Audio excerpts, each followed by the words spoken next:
Halo anak-anak ibu, selamat pagi. Hari ini kita akan belajar tentang ragam bentang alam di Indonesia. Nah, apakah anak-anak ibu pernah berpikir betapa luasnya negara kita dari Sabang sampai Merauke? Setiap wilayah memiliki kebiasaan yang khas dan menjadi keunikan tersendiri bagi masyarakat Indonesia. Apakah kondisi alam memiliki pengaruh terhadap kebiasaan masyarakat? Yuk, mari kita belajar secara bersama-sama. Bentang alam adalah hamparan alam dengan aneka ragam bentuk permukaan bumi. Ada beberapa jenis bentang alam seperti gunung, sawah, ladang, lembah, hutan, sungai, laut, pantai, dan selat. Bentang alam sendiri terdiri dari wilayah dataran dan perairan. Pada pembelajaran kali ini, kita akan belajar mengenai dua wilayah dataran. Ada dataran tinggi dan dataran rendah. Seperti apa sih kedua dataran tersebut?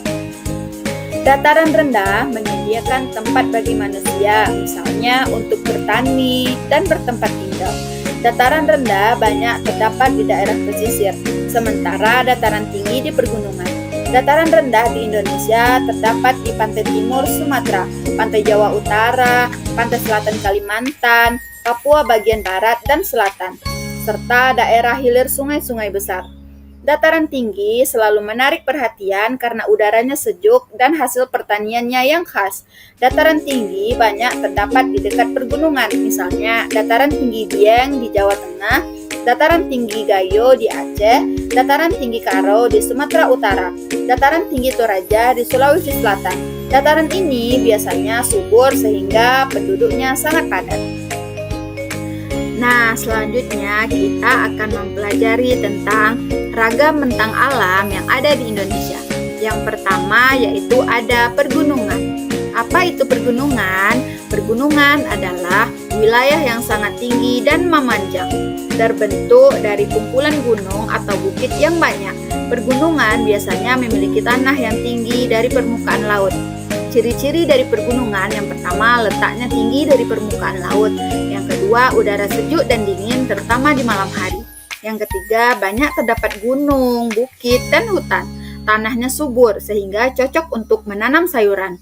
Nah, manfaat dari pergunungan ini yang pertama yaitu sebagai tempat tinggal penduduk, tempat bertani dan berkebun, tempat wisata alam, dan sumber air untuk penduduk sekitar.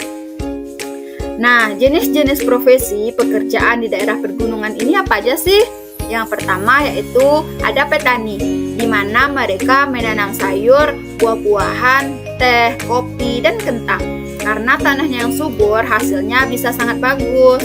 Selanjutnya yaitu ada peternak, memelihara sapi, kambing, atau domba. Susu sapi dari pergunungan sering berkualitas dan sangat baik.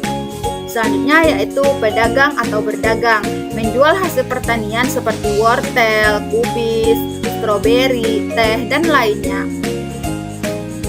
Dataran sawah adalah wilayah datar atau relatif datar yang digunakan untuk mengolah tanaman padi. Biasanya memiliki sistem irigasi yang baik. Sawah sering berada di lembah, dataran rendah, atau terasering di daerah pergunungan. Tanahnya subur karena mendapat endapan lumpur dari sungai dan selalu diairi sehingga cocok untuk penanaman padi.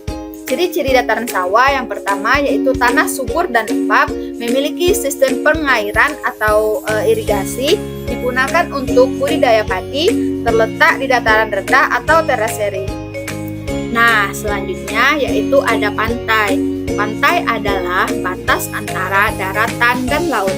Pantai biasanya memiliki pasir, ombak, dan pohon kelapa. Pantai menjadi tempat yang indah untuk bermain dan berwisata. Nah, ciri-ciri dari pantai ini, yang pertama yaitu berada di tepi laut. Yang kedua ada ombak dan angin. Yang ketiga banyak pasir dan karang. Yang keempat udaranya panas sekali.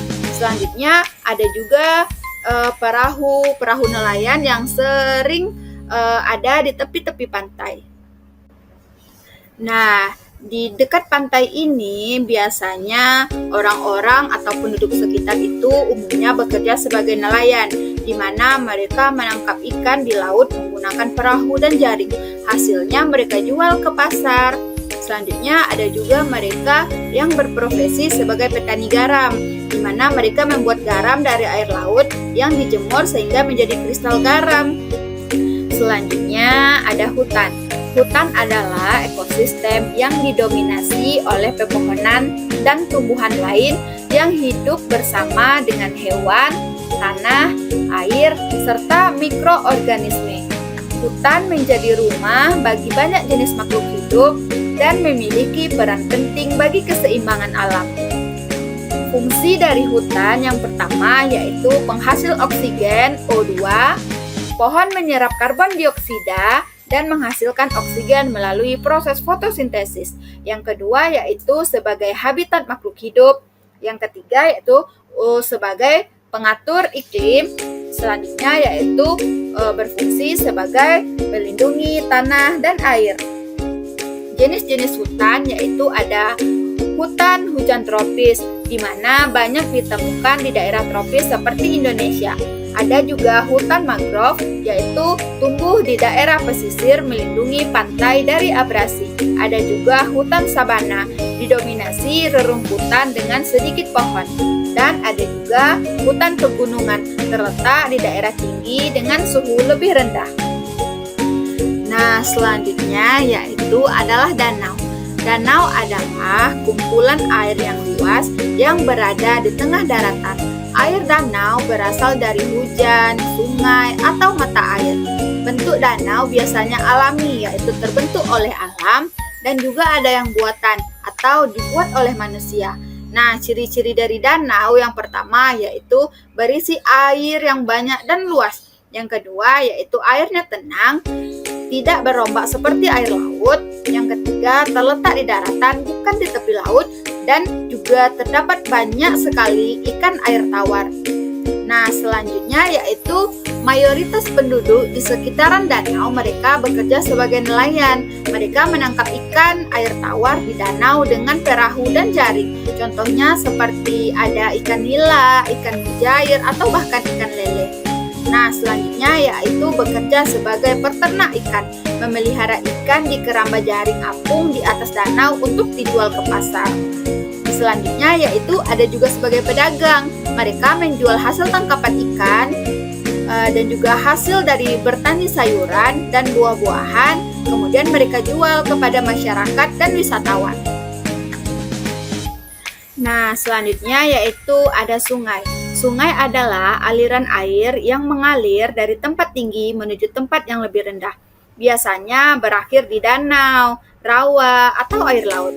Air sungai berasal dari air hujan dan mata air. Nah, sungai ini umumnya berada di dua tempat. Ada yang di dataran tinggi dan juga ada di dataran rendah. Sungai yang berada di dataran tinggi biasanya masih sempit, berarus deras, dan banyak bebatuan. Bagian ini disebut sebagai hulu sungai. Nah, jika sungai ada di dataran rendah, maka sungai biasanya lebih lebar, arusnya lebih lambat, dan airnya tenang. Bagian ini disebut dengan hilir sungai. Masyarakat di sekitaran sungai umumnya berprofesi sebagai nelayan atau pencari ikan, di mana mereka menangkap ikan di sungai untuk dijual dan dimakan. Selanjutnya yaitu ada petani. Petani mengambil air dari sungai, kemudian mengalirkan air tersebut ke sawah dan kebun mereka.